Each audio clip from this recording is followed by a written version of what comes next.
రంగారెడ్డి జిల్లా గడ్డిపోతారంలో తీవ్ర ఉద్రిక్తత నెలకొంది. 1వ వార్డు కౌన్సిలర్ బలుగారి మాధవికి అవమానం జరిగింది అంటూ శివాజీ చౌక్ వద్ద కాంగ్రెస్ శ్రేణులు రాస్తారోకో చేపట్టారు. బోరు ప్రారంభోత్సవానికి ప్రోటోకాల్ విస్మరించి మున్సిపల్ కమిషనర్ పై ఆగ్రహం వ్యక్తం చేశారు. మహిళా కౌన్సిలర్ ను అవమానిస్తారా అంటూ మండిపడ్డారు. రాహుల్ గాంధీ బర్త్డే వేడుకల్లో కాంగ్రెస్ నేతలు ఉండగా దొంగచాటుగా బోర్ ఓపెనింగ్ అని ప్రశ్నించారు. ఇక కమిషనర్ బీఆర్ఎస్ తొత్తుగా మారుతున్నారు అని తీవ్ర ఆరోపణలు గుప్పించారు. కమిషనర్ ను వెంటనే సస్పెండ్ చేయాలి అని వారు డిమాండ్ చేశారు. చాలా ప్రోటోకాల్ విరుద్ధము ఇటువంటి పానుకోవాలని కమిషనర్ గారిని కోరుకుంటున్నాం. కంపల్సరీ కాంగ్రెస్ పార్టీ వాళ్లకు ప్రతి దానికి ఆహ్వానం పంపాలి. మీరు గవర్నమెంట్ మాదున్నది కాబట్టి మాకు ఇంటిమేషన్ ఇవ్వాల్సిన బాధ్యత మీది. ఇవ్వకపోతే మీ కర్మ. మేము ఏం చేయలేము, ఇట్లనే ధర్నాలు చేస్తాము, ప్రభుత్వానికి చెప్తాము. మీరు ఎన్ని రోజులు డ్యూటీ చేస్తారో మేము కూడా చూస్తాం. మా ప్రభుత్వంలో మీరు కావాలని చేస్తారు. ఏదో టీఆర్ఎస్ పార్టీకి తొత్తులు అమ్ముడు పోయినట్టు మీరు చేయడం ఇది సరికాదు. మా గవర్నమెంట్లో మమ్మల్ని కూడా, మా కార్యకర్తలని, మా లీడర్లను కూడా గౌరవం ఇవ్వాలని కోరుకుంటున్నాం. కమిషనర్ గారు మీకు ధన్యవాదాలు.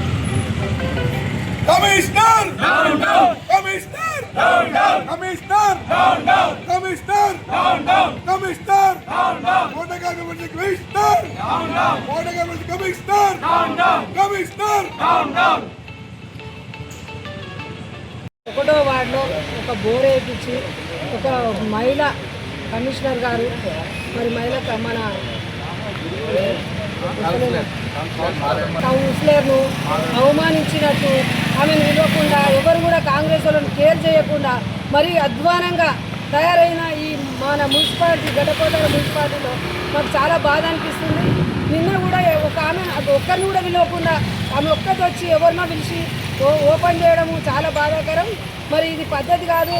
అందరూ కూడా ఇట్లా మొన్న ఎమ్మెల్యే వచ్చినప్పుడు కూడా ఎవరికి ఇన్ఫర్మేషన్ లేదు, గ్రామ సభ పెడితే కూడా ఎవరికి ఇన్ఫర్మేషన్ లేదు, డప్పు సాటింపు లేదు. మరి 4 రోజులు కూడా కాలే మున్సిపల్ ఏర్పడి ఇంత అధ్వానం చేస్తే మరి మా బాధలని మేము ఎవరికి చెప్పుకోవాలి? గ్రామ సభలో వచ్చి మాట్లాడుకుంటాం, గ్రామ సభలో చెప్పుకుంటాం. ఇప్పుడు మహిళా కౌన్సిలర్ ఉంది మా వార్డు కౌన్సిలర్కి చెప్పకుండా మీరు ఇనాగ్రేషన్ చేసిరంటే మీకు న్యాయమా అన్యాయమా మీరే ఆలోచించాలమ్మా. కమిషనర్ గారు, మీరు మహిళా కమిషనర్ కాబట్టి మా మహిళలకు మీరు ప్రాధాన్యత ఇవ్వకుండా మీరు చేయడం ఇది పద్ధతి కాదు. మాకు చాలా బాధాకరంగా ఉంది. మా మహిళా కమిషనర్ విలువకుండా చేసినావు నువ్వు, ఇది పద్ధతి కాదమ్మా. నేను మరొకసారి చెప్తున్నా, ఇలాంటివి చేస్తే చాలా చేయాల్సి వస్తుంది. ఇప్పుడు చిన్న ధర్నా ఇది. మీరు ఎప్పుడు కూడా మమ్మల్ని గౌరవించకపోతే మేము చాలా పెద్దన చేయాల్సి వస్తుంది. పెద్ద ఎత్తున చేస్తాం.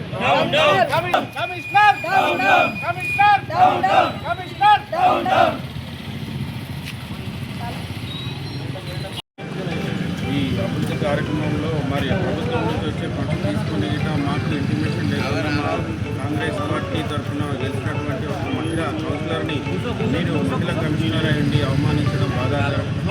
ఇలా చేయడం మీరు నియంత్రిత పాలనగా మేము భావిస్తాం. మీరు టీఆర్ఎస్ తొత్తులుగా పనిచేయాలనుకుంటే వాళ్ళకి అండవేసుకుని పనిచేయండి మేడం, మేము మిమ్మల్ని మేము తీసుకుంటూ పోతూనే ఉంటాం. కానీ మీరు ఎట్లా చేయడం మాత్రం అవమానం. ఇది అట్లాంటిది ఇంకొకసారి జరగకుండా చూసుకుంటారని మీకు ఈ సభ ధన్యవాదాలు.